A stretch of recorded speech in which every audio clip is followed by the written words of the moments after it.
हम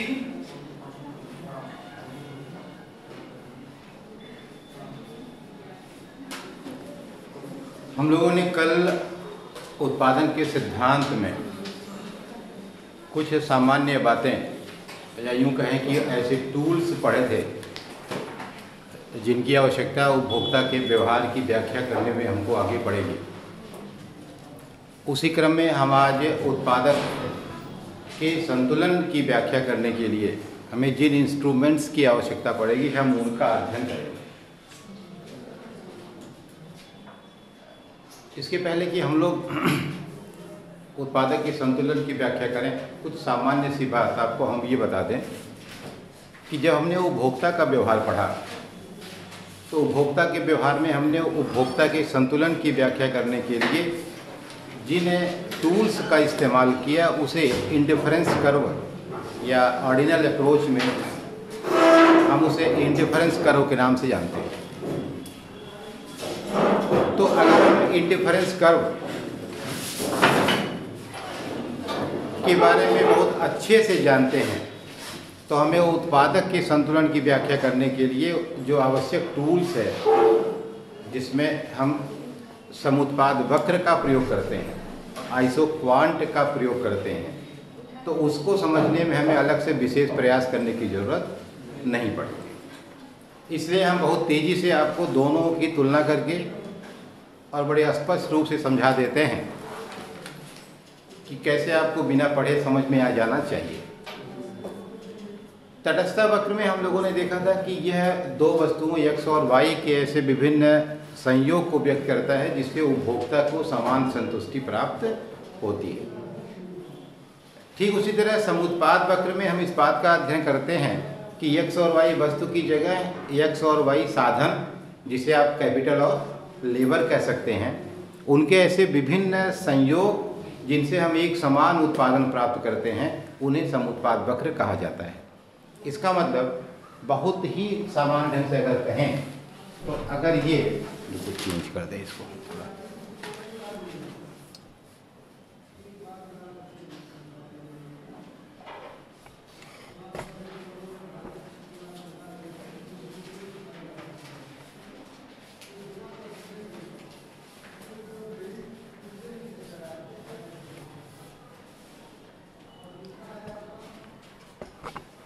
दिख रहा है?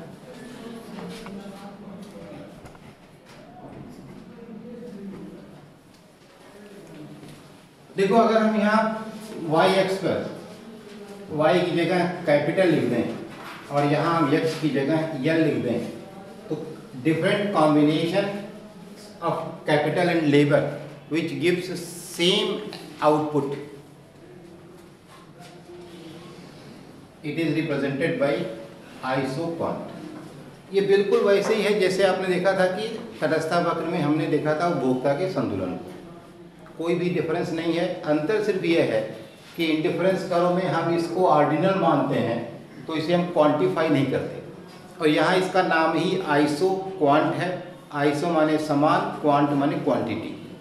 इसका मतलब यहाँ हम लिख सकते हैं कि ये कितना उत्पादन करेगा, 100 इकाई।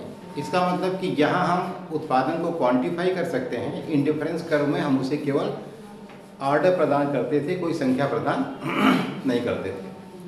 अब इसके बाद जब समुत्पाद वक्र आपको ये समझ आ गया कि बिल्कुल इंडिफरेंस कर्व जैसा नेचर में है, तो जो उसकी विशेषताएं थीं और जो उसको व्यक्त करने के लिए हमने मान्यताएं स्वीकार की थीं, कमोबेश वही विशेषताएं, वही मान्यताएं यहाँ भी आपको प्राप्त होंगी। यहाँ भी उत्पादक को विवेकशील होना चाहिए, टेक्नोलॉजी उसको पता होनी चाहिए, यहाँ भी पूंजी श्रम दो उत्पादन के साधन होने चाहिए, साधन पूर्णतया विभाज्य होने चाहिए। तो और सबसे बड़ी बात, यहाँ भी उत्पादक को विवेकशील होना चाहिए। इसके अलावा विशेषताओं में जैसे वहाँ आपने देखा था कि तटस्थता वक्र मूल बिंदु के प्रति उन्नतोदर होता है, तो समुत्पाद वक्र भी मूल बिंदु के प्रति उन्नतोदर होता है। कारण क्या है? बिल्कुल वैसे ही वहाँ घटती हुई सीमांत उपयोगिता थी, यहाँ घटती हुई सीमांत प्रतिस्थापन की दर थी वहाँ, और यहाँ घटती हुई सीमांत प्रतिस्थापन की तकनीकी दर है। वस्तुओं के बीच में प्रतिस्थापन को जब हम कहते हैं तो उसे हम केवल प्रतिस्थापन की दर कहते हैं, लेकिन साधनों के बीच में जब प्रतिस्थापन की बात करते हैं तो कितना प्रतिस्थापन होगा, it will depend on the technology being used. तो जो तकनीक इस्तेमाल हो रही है उस पर डिपेंड करेगा कि पूंजी ज़्यादा होगी या श्रम ज़्यादा होगा। इसलिए इसका नाम हम सीमांत प्रतिस्थापन की दर की जगह इसे हम marginal rate of technical substitution between capital and labour के नाम से जानते हैं। वहाँ क्या लिखते थे, वहाँ लिखते थे marginal rate of substitution between X and Y. समझ में आई? और वहाँ आप देखते थे कि वह तटस्थता वक्र एक्स और वाई के बीच प्रतिस्थापन की दर व्यक्त करता है, यहाँ तक समुत्पाद वक्र दोनों के बीच तकनीकी प्रतिस्थापन की दर को व्यक्त करेगा ना। तो कोई अंतर नहीं है, सिर्फ अंतर किस बात का हुआ, यस के बाद वहाँ टी लग गया और यहाँ टी नहीं लगा। और उसका कारण यह है कि टेक्नोलॉजी इसलिए लग गया टी क्योंकि टेक्नोलॉजी पर डिपेंड करता है कि कैपिटल लेबर के बीच सब्स्टिट्यूशन कैसा होगा। ठीक है, तो अब आप देखिए इसके बाद वहां आपने देखा था कि तटस्थता मानचित्र बनता है। इसी में सारा फटाफट आप देख लीजिए। ऐसे ऐसे आपने क्या बनाया था, वहां तटस्थता मानचित्र था, तो यहाँ भी समुत्पाद वक्र मानचित्र होगा। तो ऊपर का समुत्पाद वक्र उत्पादन के ज़्यादा स्तर को, नीचे का उत्पादन के कम स्तर को व्यक्त करेगा, यही ना। यही आपने वहां भी पढ़ा था। वहां भी आपने देखा था कि दो तटस्थता वक्र एक दूसरे को काट नहीं सकते थे, तो यहाँ भी नहीं काटेंगे, क्योंकि काटेंगे तो यहाँ उत्पादन बराबर हो जाएगा, जबकि यहाँ ज़्यादा रहेगा और यहाँ कम हो जाएगा। और ऐसा नहीं हो सकता क्योंकि समुत्पाद वक्र का प्रत्येक बिंदु सेम लेवल ऑफ आउटपुट को व्यक्त करता है, न कम न ज़्यादा, और ऊपर का अधिक उत्पादन को, नीचे वाला कम उत्पादन को व्यक्त करता है। ठीक है, तो ये समुत्पाद वक्र की सामान्य विशेषताएं हैं जो इंडिफरेंस कर्व से बिल्कुल मैच करती हैं। यहाँ भी वहाँ हमने देखा था कि अगर वस्तुएं एक दूसरे की स्थानापन्न हैं या पूरक हैं, ये देखो इतना कैपिटल इस्तेमाल हो रहा है, इतना लेबर हो रहा है। अगर वस्तुएं एक दूसरे की पूरक हैं तो इनको हम निश्चित रूप से उसी अनुपात में इस्तेमाल करेंगे, न कम न ज़्यादा। इसका मतलब अगर पूरक हैं तो ये आपको राइट एंगल प्राप्त होगा। इसको कौन कैसा होगा, एक समकोण होगा, जो ये बताएगा केवल एक ही कॉम्बिनेशन यूज होगा, दूसरे पर उत्पादन प्राप्त नहीं होगा। इसी तरह से अगर वस्तुएं स्थानापन्न है मान लो एक दूसरे की, तो इतना है, इतना आपने के छोड़ा तो उतना ही उसी अनुपात में यह क्या होगा, बढ़ जाएगा। तो ऐसे कोण कैसा हो जाएगा, यह परायजंश का कोण बनाएगा। जैसा आपने पीछे भी इंडिफरेंस कर्व के बारे में भी आपने यही देखा था, कोई अंतर नहीं है। यहाँ सिर्फ एक नई बात जो हम पढ़ते हैं, एक सवाल कभी कभी आपकी परीक्षा में भी आता है, इसको दूर कर दें क्या, इसको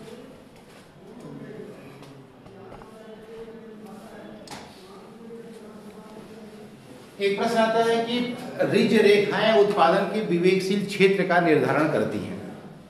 आप ध्यान से नोट करें, सवाल आपकी परीक्षा में 5 नंबर में अक्सर आ जाता है कि रिज रेखाएं उत्पादन के विवेकशील क्षेत्र का निर्धारण करती हैं, व्याख्या कीजिए। तो रिज रेखाएं क्या होती हैं, उसको हम समुत्पाद वक्र से व्युत्पन्न करते हैं। ठीक है, तो यहाँ आप देखें आ रहा है कि नहीं, यहाँ यल हो गया, यहाँ के हो गया।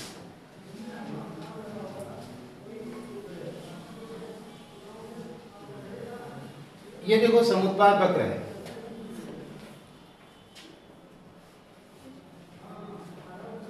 बहुत ज़्यादा इसमें भीड़ नहीं करेंगे ताकि तुमको समझ में आ जाए अच्छे से।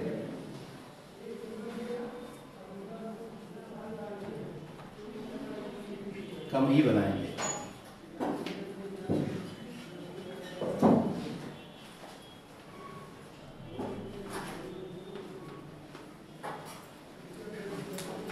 जरा ध्यान से देखो, ये हमने पढ़ा है कि अगर उसी उत्पादन को बनाए रखना है तो एक साधन की मात्रा अगर आप बढ़ाते हैं तो दूसरे की मात्रा क्या करनी होगी, कम करनी होगी।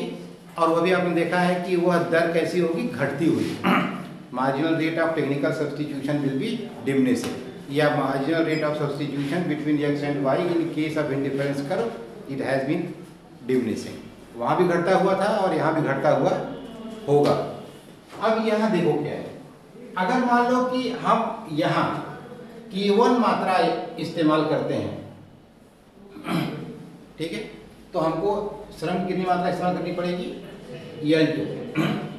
K1 और L2 से हमको अधिकतम उत्पादन ये 100 का प्राप्त हो रहा है, ठीक है, यहाँ कितना प्राप्त हो रहा है?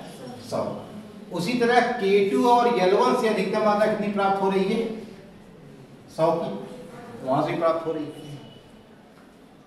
अब मान लो कि हम चाहते हैं कि पूंजी और कम कर दें और हमको केवल श्रम बढ़ा करके हम उसी उत्पादन की मात्रा को प्राप्त करें, तो उसके बाद क्या होगा? अब देखो ध्यान से, यही बात तुमको ध्यान रखने की है।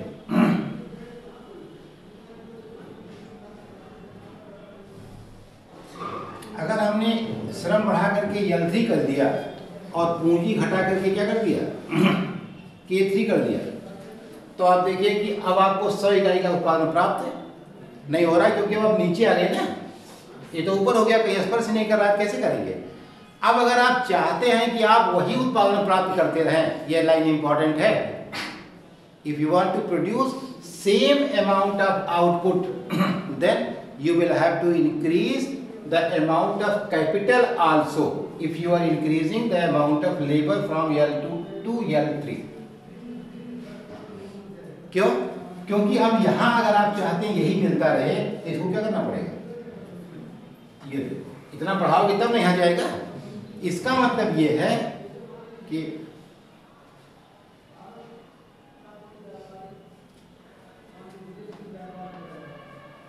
ये K4 और L3, इसका मतलब L2 के बाद अगर आप उत्पादन बढ़ाना चाहते हैं और आप किसी एक साधन में परिवर्तन करते हैं, तो निश्चित रूप से उत्पादन आपका नहीं बढ़ेगा। यानी इसके बाद लेबर की सीमांत उत्पादकता ऋणात्मक हो जा रही है, और उस ऋणात्मक उत्पादकता को पूरा करने के लिए हमें पूंजी की भी मात्रा क्या करनी पड़ेगी? बढ़ानी पड़ रही है। तो ऐसे समय में उत्पादन करने की जरूरत ही क्या है? यानी इसके बाद श्रम को लगाने की आवश्यकता नहीं है। अगर हमको L2 पर भी वही उत्पादन मिल रहा है और L3 पर हमको पूंजी भी बढ़ा करके वही उत्पादन मिल रहा है, तो क्या बुद्धिमानी है कि इसके बाद जाएं? इसका मतलब ये है, जो बिंदु है आपका यही आपका अधिकतम बिंदु है, जिसके आप अंदर श्रम की मात्रा में चाहे जो परिवर्तन करें, इसके बाद आप श्रम की मात्रा में परिवर्तन नहीं कर सकते। सीधी सी बात हो गई ना। तो इसका मतलब इसके बाद का यह क्षेत्र कैसा हो जाएगा? अविवेकपूर्ण। कैसा हो जाएगा? अविवेकपूर्ण। बिल्कुल उसी तरह से यहाँ देखो, अगर यहाँ तक उत्पादन कर रहा है तो ये श्रम की मात्रा है। अब मान लो हम चाहते हैं कि पूंजी की मात्रा बढ़ा दें और श्रम की मात्रा कम कर दें, इसके बाद तब क्या होगा? अब अगर तुमने ये पूंजी की मात्रा बढ़ाई तो ध्यान दो, तो ये देखो श्रम की मात्रा भी क्या करना पड़ रहा है? बढ़ाना पड़ रहा है। इसको L4 करना पड़ रहा है, इसको K5 करना पड़ रहा है। इसका मतलब K2 के बाद पूंजी की मात्रा बढ़ाना नहीं ठीक है, क्योंकि उतना ही उत्पादन करने के लिए हमको श्रम की भी मात्रा बढ़ानी पड़ रही है और पूंजी की भी बढ़ानी पड़ रही है। इसका मतलब K2 के बाद पूंजी की सीमांत उत्पादकता ऋणात्मक हो जाती है, जिसकी वजह से घटे हुए उत्पादन को कंपेंसेट करने के लिए श्रम की मात्रा बढ़ाना अनिवार्य हो जाता है। तो निश्चित रूप से जब पूंजी की सीमांत उत्पादकता शून्य, इसका मतलब यहाँ क्या हो गई? शून्य हो गई है। यहाँ क्या हो गई है? शून्य हो गई है। तो जहाँ शून्य हो गई उसके बाद उत्पादन करने की जरूरत नहीं है। तो इसके बाद यह है अविवेकपूर्ण क्षेत्र हो गया, और इसके बाद यह हो गया। तो इसका मतलब यह है कि अगर हम ये मूल बिंदु से यहाँ खींचे रेखा और यहाँ से यहाँ खींचे, तो ये, और इस तरह से अगर बहुत सारे वक्र बने होते, मान लीजिए समुत्पाद वक्र, तो हर वक्र पर हमको यह बिंदु प्राप्त होता है इसी तरह से। तो अगर हम इसको ऐसे खींच दें ये, और इसको हम ऐसे खींच देंगे, तो ये विभिन्न समुत्पाद वक्र के उन बिंदुओं को, ध्यान देना, अब ये रेखा कैसी हो गई? अब विभिन्न समुत्पाद वक्र के उन बिंदुओं को जहां पूंजी की सीमांत उत्पादकता शून्य होती है या जहां श्रम की सीमांत उत्पादकता शून्य होती है, उसको मिलाकर खींची गई रेखा को रिज लाइन कहते हैं। क्या कहते हैं? रिज लाइन कहते हैं। और इसको अपर रिज लाइन और इसको लोअर रिज लाइन। बात समझ में? ये क्या हो गई? अपर रिज लाइन और ये लोअर रिज लाइन, ठीक है। तो ये अपर रिज लाइन और ये लोअर रिज लाइन, ठीक है। ये सबसे इंपॉर्टेंट पार्ट है इसका। ये आपको इसमें बहुत सारे कंसेप्ट भी आपकी समझ में आते हैं और ये सवाल परीक्षा में अलग से आता है, ठीक है। बन गया ये इसमें बना हुआ है, खैर तुम्हारे लिए पीछे देखोगे तो ये एक पेज पीछे जब जाओगे तो ये इसमें कंटेंट बना है, इसका मैटर लिखा भी है। वहाँ इसको इसलिए नहीं बताया था कि जब तक तुम समुत्पाद वक्र नहीं पढ़ लेते तब तक समझ में नहीं आता, ठीक है।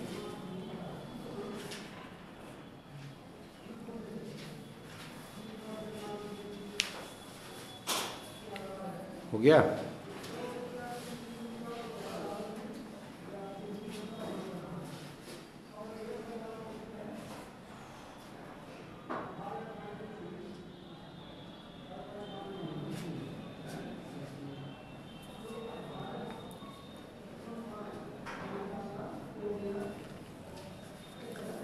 मिटाया जाए।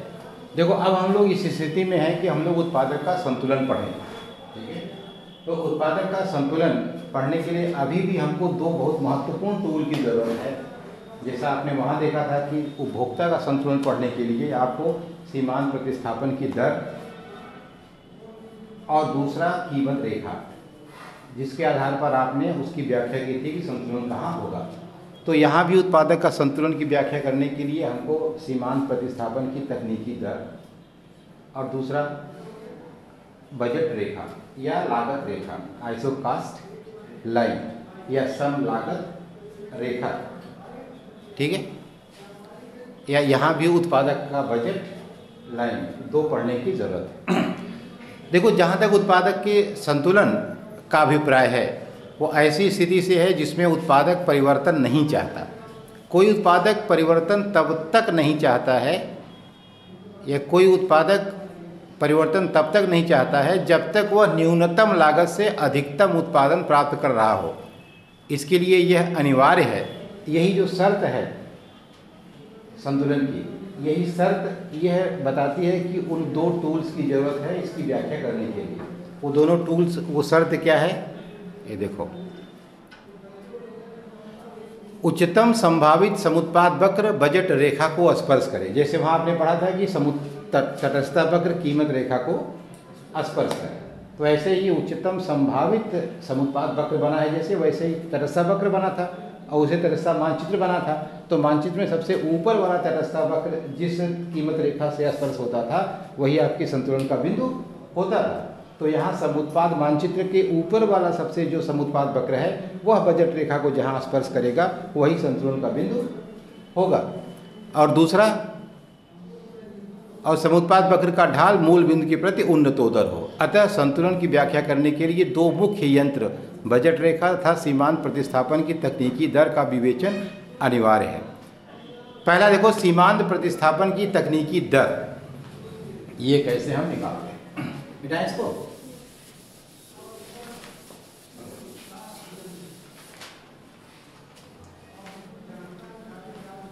देखो, marginal rate of technical substitution between capital and labour बराबर डेल्टा के अपॉन डेल्टा, ठीक है। यह दोनों के बीच तकनीकी प्रतिस्थापन की दर को व्यक्त करता है। कैसे भाई, ये तुम्हारा यल है और ये कैपिटल, ये तुम्हारा समुत्पाद वक्र है आइसोपान। अब क्या है कि ये डेल्टा के तुम अगर छोड़ते हो तो फिर डेल्टा यल बढ़ाना पड़ेगा to maintain the same level of output that is 100। यही तो है कि कितना छोड़ते हो कितना लगाते हो। इसका मतलब यह है कि अगर हमको इस पर कहीं भी आपको जहां भी ये अगर कोई वक्त दिया हुआ है और उस पर उसका रेट ऑफ चेंज ज्ञात करना है तो हम उसका ढाल ज्ञात कर लेते हैं। क्या करते हैं, ढाल ज्ञात करते हैं। जिस मान लीजिए ये हो गया, ठीक है, ऐसे हुआ ना। तो कहीं भी स्लोप जहाँ कहीं भी होता है आपने पढ़ा है कि उसके लिए हम tan थीटा ज्ञात करते हैं। क्या करते हैं? tan थीटा, और tan थीटा होता है लंब बटे, क्या होता है, क्या होता है, sin थीटा क्या होता है, sin थीटा किसे कहते हैं? तो sin थीटा को भी लंब बटे कर्ण और tan थीटा को भी लंब बटे कर्ण। हाँ, तो इसका मतलब कुछ गड़बड़ है। तो tan थीटा का मतलब लंब बटे आधार। तो यहाँ लंब कितना हो जाएगा, डेल्टा के, आधार कितना है, डेल्टा एल, तो डेल्टा के बटे डेल्टा एल। तो इसका मतलब यह है कि जो समुत्पाद वक्र है वह वास्तव में इस सीमांत प्रतिस्थापन की तकनीकी दर को व्यक्त करता है। अगर आप इसमें बाएं से दाएं चलेंगे तो ये दिखाएगा कि यह घटता हुआ होता है। कैसा होता है, कैसे होता है, इसको भी यहीं देख लो थोड़ा आराम से, पट से आ रहा है नहीं, ये देखो, ये हो गया। अब अगर मान लो यहाँ निकालना है E1 पर, यहाँ मान लो E2 पर, यहाँ मान लो E3 पर, तो हर जगह क्या करो, स्पर्श रेखा खींच दो। यही तरीका तो है, ऐसे खींच दिया। अब देखो यहाँ A, B, A1, B1, A2, B2। तो E1 पर अगर तुम tan थीटा निकालते हो लंब बटे आधार, तो OA है OA बटे OB। इसका मतलब बहुत ज्यादा में बहुत कम का भाग दे रहे हो। फिर तुम क्या करोगे, OA1 में OB1 का भाग दोगे। अब ये घट गया, ये बढ़ गया, तो भागफल पहले से क्या हो जाएगा, कम हो जाएगा। फिर ये और घट गया, ये और बढ़ गया, तो भागफल और भी कम हो जाएगा। इसका मतलब कि E1 सबसे ज्यादा आएगा E2 से, E2 आएगा E3 से, यानी ये सबसे कम रहेगा, फिर ये रहेगा, फिर इसका मतलब जब हम समुत्पाद वक्र पर बाएं से दाएं चलते हैं तो marginal rate of technical substitution will be diminishing.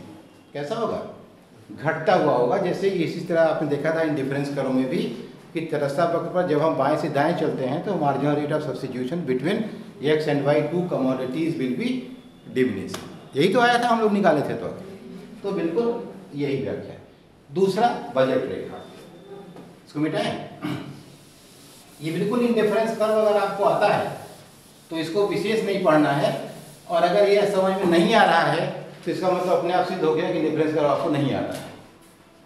ठीक, क्या मान लिया जाए, नहीं आता है कि आता है? हाँ? कितने लोग प्रसन्न होकर कह सकते हैं कि आता है? हाथ उठाए जरा तो। कितने लोग बहुत खुश हैं कि हाँ यार सब आ रहा है, कोई टेंशन नहीं। मान लो नहीं पूछते हैं, तब कितने लोग कह सकते हैं कि हाँ समझ में आ रहा है? हाँ? नहीं, आना और बताना दोनों दो चीजें हैं, इसलिए आप ये डर के मत हाथ मत उठाया करिए कि फिर पूछेंगे तो बताना पड़ेगा। ठीक है, पूछ लेंगे, मान लीजिए नहीं बताओगे तो भी कोई बात नहीं, आता तो है ना, ये महत्वपूर्ण है। ठीक है, कभी कभी आप बताना शुरू करते हैं तो कभी कभी प्रेशर में, कभी कभी संकोच बस, कभी कभी आदतन आप नहीं बताते हैं, लेकिन यही आपको ठीक करने की भी ज़रूरत है। कम से कम इतनी पर्सनैलिटी का एक्सपोजर तो होना ही चाहिए कि जो आता है उतना तो बता ही सके। नहीं आता इट्स ओके, तब तो एक दूसरी समस्या है कि नहीं, लेकिन आ करके न बताना ये तो बहुत एक तरह से पर्सनैलिटी का बहुत बड़ा फॉल्ट हो गया ना, कि हम फिर आप बाद में घर जाके रोएं कि क्या बताएं, हमको आता था और हम बोल नहीं पाए। ऐसा दुख करने की ज़रूरत ना पड़े, इसलिए और क्लास से बेहतर प्लेटफॉर्म इस धरती पर नहीं बना कि जहाँ से आप अपनी पर्सनैलिटी को इम्प्रूव कर सकें, अपना कम्युनिकेशन पावर आप इम्प्रूव कर सकें, अपनी फ्लुएंसी आप मेंटेन कर सकें, और पूरे कॉन्फिडेंस से जो कहना चाहते हैं वही कहें। क्योंकि केवल बोलना इम्पॉर्टेंट नहीं है, बोलने के साथ साथ यह भी इम्पॉर्टेंट है कि आप जो कहना चाह रहे थे वही कहें, जिससे कहना चाह रहे थे उससे ही कहें, और बिल्कुल आई कांटेक्ट में आंख डालकर आपने कहा, गर्दन झुका करके किसी को किसी बात का जवाब नहीं दिया। जब इतना कॉन्फिडेंस लेवल हो तो कहता है कि पर्सनैलिटी डेवलप्ड है। तो ऐसे में आप कांपे नहीं, हिले डोले नहीं, बहुत आराम से, जितना शरीर को मूवमेंट की ज़रूरत थी या जितना पिच जहाँ रिक्वायर्ड थी आपने उतना ही इस्तेमाल किया। अनायास कहीं ज़्यादा चिल्लाए नहीं, अनायास कहीं आप बहुत धीरे नहीं हो गए, अनायास आप कहीं आधी बात बोल करके आधी जबान में खा नहीं गए।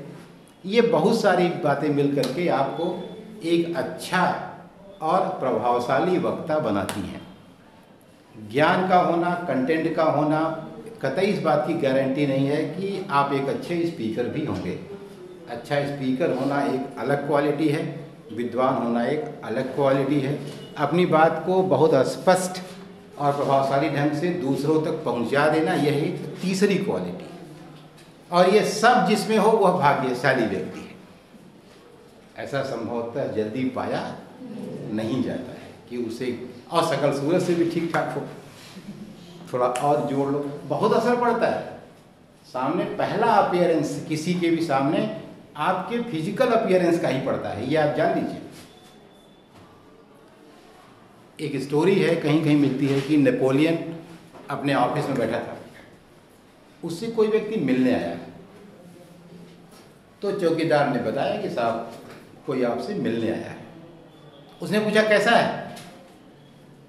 उसने कहा सर ऐसा ही कुछ है, चप्पल वप्पल पहना है, धोती फटी उटी सी पहना है, कोई खास तो बहुत देख करके नहीं लग रहा है। तो कहा जाओ, कहा तो नहीं मिलेंगे। लेकिन जब वो लौटने लगा और थोड़ी दूर चला गया तो कुछ सोचा होगा, पता नहीं क्या दिमाग में आया होगा, कहा अच्छा ठीक है बुला लो। तो जब वो व्यक्ति उससे मिला और तो उसने उससे घंटों बात किया और जब जाने लगा तो उसको गेट तक छोड़ने गया। तो उसके चौकीदार ने पूछा कि सर जब ये आदमी आया था तब तो इससे आप नहीं मिलना चाह रहे थे, और जब ये जाने लगा तो फिर आप इसको यहाँ तक छोड़ने आए, नेपोलियन छोड़ने जाए, मतलब बहुत बड़ी बात है ना। तो उसने कहा कि जब ये आया था तब इसके अपीयरेंस से इसका प्रमाण मिल रहा था कि ये कैसा है, लेकिन जब ये जाने लगा तो इसका ज्ञान यह बताता है कि ये व्यक्ति कैसा है। इसलिए कहा जाता है कि कम से कम ऐसी शकल सूरत रखो कि तुम्हें अपने ज्ञान को प्रदर्शित करने का अवसर तो मिले, बाहर से कोई ना मार के भगा दे, हटो हटो कहाँ से आ गए। तो इतनी इंपॉर्टेंस तो है ही है आपके फिजिकल अपीयरेंस का कि कम से कम आपको अपनी योग्यता दिखाने का अवसर तो मिले। आपको पहले एप्लीकेशन में ही छांट दिया गया तो क्या करेंगे आप? कम से कम आपको इंटरव्यू की बोर्ड के सामने तक जाने का तो अवसर मिले जहां आप अपनी बात कह करके किसी को इम्प्रेस कर सकें। आपको घुसने ही नहीं दिया, तब क्या करेंगे आप? इसलिए बेसिक जो रिक्वायरमेंट है, शकल सूरत भगवान ने दिया है, इसको आप नहीं बदल सकते निश्चित रूप से। जैसे हैं, जितने गोरे, जितने काले, जितने छोटे, जितने मोटे, बहुत लोग बहुत दुखी थे इतने छोटे हैं क्या करें। अरे जो बहुत 8 फीट के हैं वही क्या ऐसा विशेष कर दे रहे हैं, तो इसमें दुखी होने की क्या बात है। जैसे हम बहुत छोटे हैं तो क्या इसमें हमारी गलती थोड़े है, तो हम क्यों दुखी हों भाई। कोई बहुत बड़ा है उसमें उसका विशेष योगदान क्या है भाई, वो बाई चांस बड़ा हो गया है। जैसे लोग दुखी होते हैं बहुत गरीब घर में पैदा हो गए, अरे तो तुम्हारा क्या दोष है भाई। जो बहुत अमीर घर पैदा हो गया उसकी विशेषता ही क्या है, ये तो बाई चांस है कोई कहीं पैदा हो गया। हाँ, जो तुम कर सकते हो, कहते हैं जो एक्वायर्ड कैरेक्टर्स हैं उनमें अगर दिक्कत है then you should be worry. जैसे अगर हम चोर हो जाएं, बेईमान हो जाएं, हम व्यक्ति अच्छे ना हों, हम पढ़ें ना, हम बहुत ये सारे काम जो हम कर सकते थे अगर नहीं करते हैं तो हमें दुखी होने की ज़रूरत है।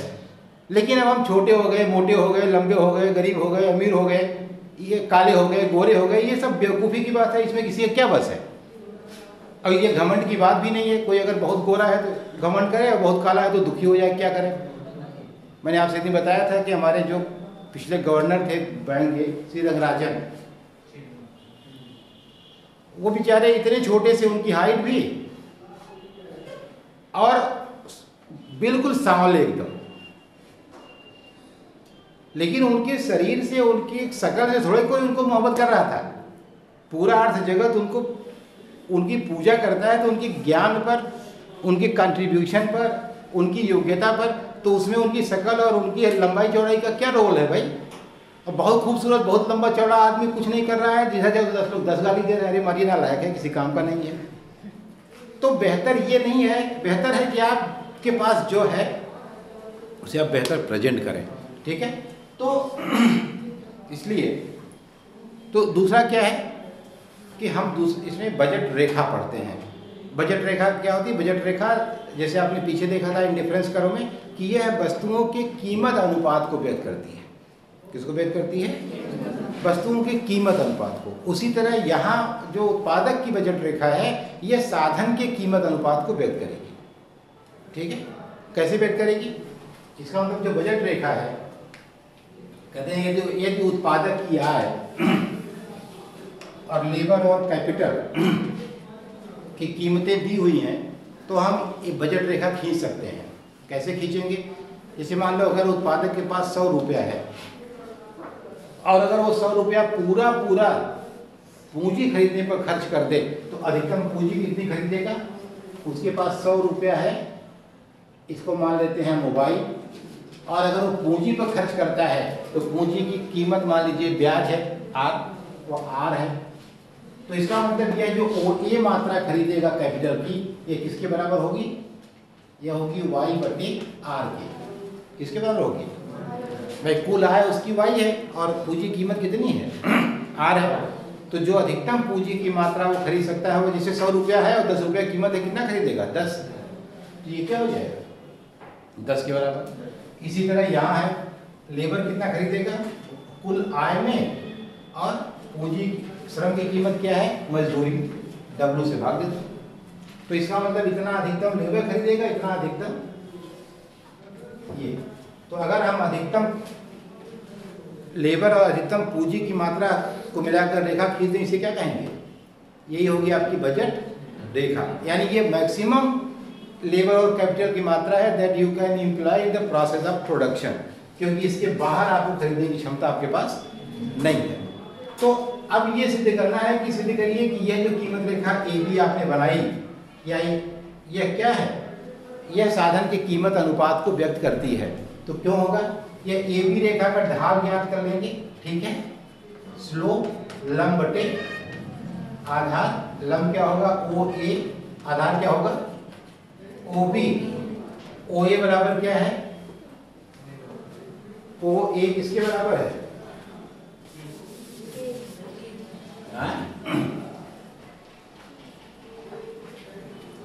ओ ए बराबर है वाई बटे आर के ना, और ओ बी बराबर है वाई बटे डब्ल्यू के। इसको हल करोगे तो क्या हो जाएगा? वाई बटे वाई इंटू डब्ल्यू बटे आर। कट गया ये। ठीक है, कोई दिक्कत है? इसका मतलब यह है कि यह साधन की कीमत अनुपात को व्यक्त करता है। तो इस तरह ये है, हमको दोनों इंस्ट्रूमेंट मिल गए जिनकी सहायता से हम उत्पादक की संतुलन की व्याख्या कर सकते हैं। एक बजट लाइन और एक सीमांत प्रतिस्थापन की तकनीकी दर।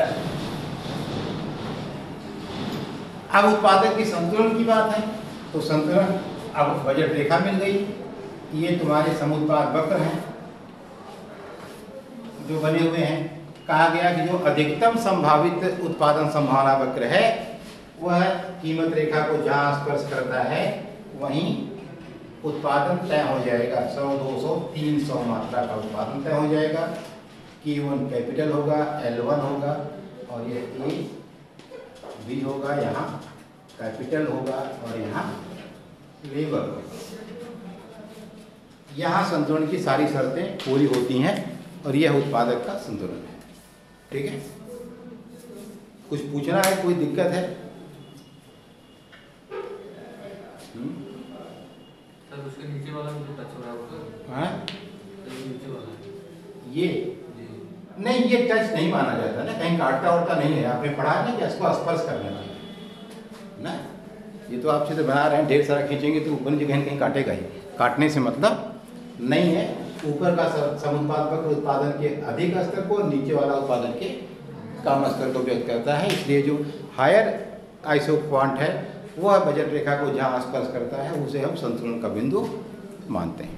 ठीक है, तो यह बेसिक बातें समाप्त हो गई। ठीक है, अब हम लोग इसके बाद विस्तार पथ और पैमाने का प्रतिफल कल पढ़ेंगे। ठीक है,